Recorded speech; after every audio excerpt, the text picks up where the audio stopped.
Since Eritrea's independence, Ethiopia, now the world's most populous landlocked nation, faces a major economic and strategic challenge. Over 95% of its trade flows through Djibouti, costing Ethiopia nearly $2 billion a year. This dependency is risky. Any disruption in Djibouti could paralyze Ethiopia's economy. For policymakers, this undermines sovereignty and fuels frustration. The story of a once great power, now landlocked, stirs a deep desire to restore Ethiopia's place in the region. The quest for sea access is now central in Ethiopian politics. Economic pressure and wounded pride have fused into a powerful force.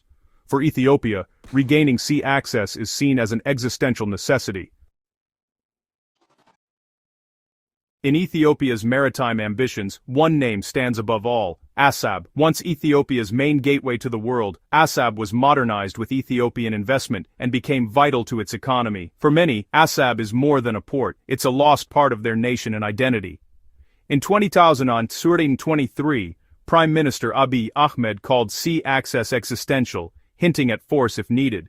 His words turned a dream into urgent policy, raising regional tensions. Ethiopian media rallied support. Eritrea responded with defiance. The dream of Assab is now a flashpoint, turning national longing into regional fear.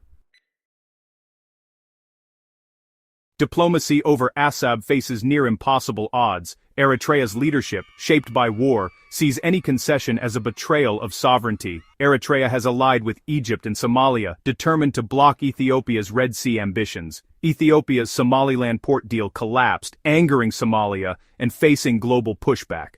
Global powers urge restraint, but their interests complicate the region. Every path is blocked by history, alliances, and suspicion. For now, a deal for Assab remains a distant dream.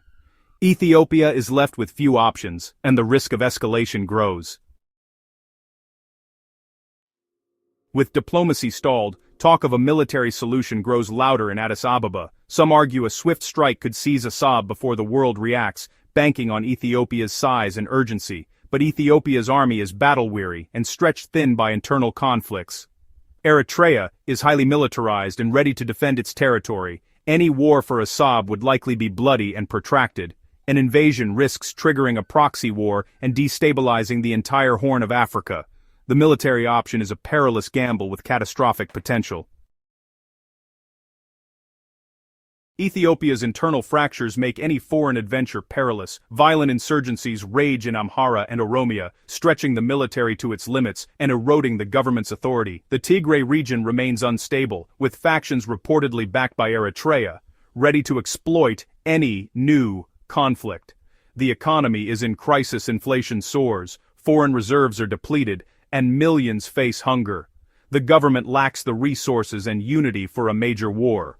Diverting scarce funds to the military would worsen the humanitarian crisis. The risk, a war for a seaport, could push Ethiopia to the brink of collapse. Internal weakness is Ethiopia's greatest obstacle to realizing its Red Sea dream.